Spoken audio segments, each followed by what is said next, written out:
ರಾಜ್ಯದಲ್ಲಿ ಗೃಹಲಕ್ಷ್ಮಿಯನ್ನು ಮನೆ ಮನೆಗೆ ತೆಗೆದುಕೊಂಡು ಹೋಗುವಂಥ ದೊಡ್ಡ ಜವಾಬ್ದಾರಿನ ಹೆಗಲ ಮೇಲೆ ಹೊತ್ಕೊಂಡಿದ್ದೀನಿ.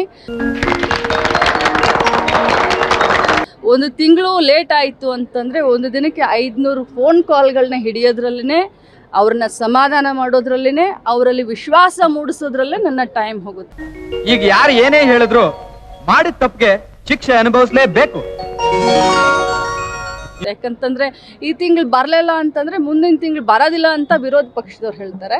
ನಾ 500 ಫೋನ್ ಕಾಲ್ಗೆ ಇಲ್ಲ ಅಮ್ಮ, ನಾವು ವಚನ ಭ್ರಷ್ಟರಲ್ಲ, ನಾವು ವಚನವನ್ನ ಇಟ್ಕೊಳ್ತೀವಿ, ಕೊಡ್ತೀವಿ ಅಂತ ನಾನು ಹೇಳ್ತೀನಿ. ಇದುವರೆಗೂ ನಮ್ಮ ಲಕ್ಷ್ಮಿ ಅವರು ತೆಗೆದುಕೊಂಡ ಯಾವುದೇ ಕೇಸ್ಗಳಲ್ಲೂ ಯಾವ ಅಪರಾಧಿಯೂ ಸಹ ದಂಡನೆಯಿಂದ ದೂರ ಆಗಿಲ್ಲ. ಇದು ನಮ್ಮೆಲ್ಲರಿಗೂ ಹೆಮ್ಮೆ ತರೋ ವಿಷಯ. ನ್ಯಾಯಕ್ಕೋಸ್ಕರನೇ ಹೋರಾಡೋ ಶ್ರೀಮತಿ ಲಕ್ಷ್ಮಿ ಅವರ ಆದರ್ಶ ನಮ್ಮೆಲ್ಲರಿಗೂ ಮಾರ್ಗದರ್ಶನ ಆಗಿರ್ಲಿ ಅಂತ ನಾನು ಆಶಿಸ್ತೀನಿ. ಈಗ ನಿಮ್ಗೆ ಸಂಬಳ ಪ್ರತಿ ತಿಂಗಳು ಕರೆಕ್ಟ್ ಆಗಿ ಕೊಟ್ಬಿಡ್ತಾರ. ಪ್ರತಿ ತಿಂಗಳು 1ನೇ ತಾರೀಕು ಕರೆಕ್ಟ್. ಬಟ್ ಸರ್ಕಾರಿ ಸಂಸ್ಥೆಗಳಲ್ಲಿ ಸಂಬಳ 1 ತಿಂಗಳು ಕೊಡ್ತಾರೆ, 3 ತಿಂಗಳಿಗೊಮ್ಮೆ ಕೊಡ್ತಾರೆ, ಒಮ್ಮೊಮ್ಮೆ 2 ತಿಂಗಳಿಗೊಮ್ಮೆ. ಸರ್ಕಾರದಲ್ಲಿ ಖಂಡಿತವಾಗ್ಲೂ ಹಂಗಾಗುತ್ತೆ. ನಮ್ಮ ಹತ್ರ ಪ್ರಿಂಟಿಂಗ್ ಮಿಷಿನ್ ಇದೆಯಾ? ಎಲ್ಲಿಂದ ತರಲಿ ದುಡ್ಡು? ಗೃಹಲಕ್ಷ್ಮಿಯ ದುಡ್ಡು ಹೋಗಲಿ, ಬೇಕಾದಾಗ ಬರುತ್ತೆ, ಸಾಕಾದಾಗ ಹೋಗುತ್ತೆ. ಮಂತ್ರಿ ಪ್ರಕಾರ ಯಾವಾಗ ಬೇಕಾದರೂ ಬರಬಹುದು, ತಡವಾಗಿ. ಮಾಧ್ಯಮದಲ್ಲ. ನಿಮಗೇನಾದ್ರು ಅನುಮಾನ ಇದ್ದರೆ, you want to be an IT officer, ನಮ್ಮ ಆಫೀಸಿಗೆ ಬರ್ರಿ. ಕಳೆದ 14 ವರ್ಷದಲ್ಲಿ ತೋರಿಸ್ತೀನಿ ಡೇಟ್. ನಮ್ದನ್ನು ಹೇಳ್ಬೋದು, ನಾನು ಬೇರೆಯವ್ರದ್ದು ನಾನು ಕಾಮೆಂಟ್ ಮಾಡಂಗಿಲ್ಲ. ಬಟ್ ಸರ್ಕಾರಿ ಸಂಸ್ಥೆಗಳಲ್ಲಿ ಸಂಬಳ 1 ತಿಂಗಳು ಕೊಡ್ತಾರೆ, 3 ತಿಂಗಳಿಗೊಮ್ಮೆ ಕೊಡ್ತಾರೆ, ಒಮ್ಮೊಮ್ಮೆ 2 ತಿಂಗಳಿಗೊಮ್ಮೆ. ಸರ್ಕಾರದಲ್ಲಿ ಖಂಡಿತವಾಗ್ಲೂ ಹಂಗಾಗುತ್ತೆ. ಮೇಡಮ್, ಮಿನಿಸ್ಟರ್ ಮೇಡಮ್, ನಿಮ್ಗೆ ಎಷ್ಟು ಸಂಬಳ ಕೊಡ್ತಾರ್ರಿ ಮಂತ್ರಿಯಾಗಿ? ನಿಮ್ಗೆ ಗೊತ್ತಿಲ್ಲ ಕರೆಕ್ಟಾಗಿ ಇತ್ತೀಚೆಗೆ ಎಷ್ಟಾಗಿದೆಯೋ ಏನೋ. ಆ TA ಬೋಗಸ್ ಎಲ್ಲ ಬಿಟ್ಬಿಟ್ಟು ಬರೀ ಸಂಬಳ.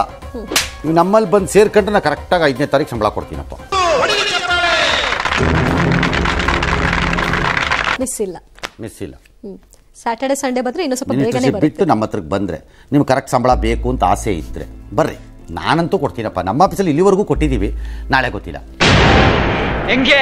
ಹೆಂಗಿದೆ opening thrill? What sort of an argument you are making? Rubbish. ಅಂತ ಜಡ್ಜಮ್ಮನಿಗೆ ಇಂಥ ಮಗಳ ಸ್ವಲ್ಪ ಮರ್ಲಲ್ಲವೋ?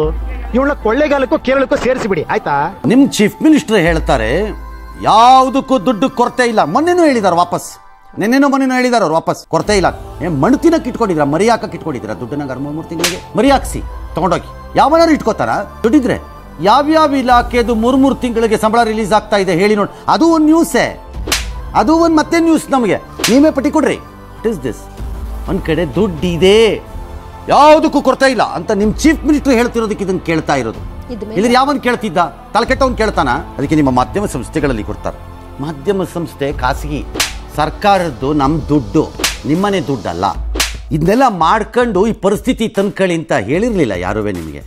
ನೀವು ಅಧಿಕಾರಕ್ಕೆ ಬರೋಕ್ಕೋ ಅಧಿಕಾರ ಹಿಡಿಯೋಕ್ಕೋ ಅದನ್ನೊಂದು ಮಾರ್ಗವಾಗಿ ಬಳಸ್ಕೊಂಡಿದ್ದೀರಿ, ಅನುಭವಿಸ್ಬೇಕು. ಲಾಸ್ಟಲ್ಲಿ ಆಫರ್ ಅಂತೂ ಇದೆ ನೋಡಿ, ಯೋಚನೆ ನನ್ನ ಕಡೆಯಿಂದ. ಕರೆಕ್ಟಾಗಿ ಸಂಬಳ ಬೇಕು ಅಂದರೆ ಕರೆಕ್ಟಾಗಿ ಬೇಕು ಅಂದರೆ ಬನ್ನಿ. 1ನೇ ತಾರೀಕು ಆಗಲ್ಲ, ನಮ್ಮಲ್ಲಿ ಸಿಸ್ಟಮ್ ನಾನು ಮಾಡ್ಕೊಂಡಿರೋದು 5ನೇ ತಾರೀಕು. ಬೇಕಾದ್ರೆ ಕೊಡ್ತೀನಪ್ಪ. ನಿಮ್ಮ ಸಾವಾಸ ಮಾಡಿ ನದಿಲಿ ಭಿಕ್ಷೆ ಬಿಡಂಗಾಯ್ತು ಜೀವನ.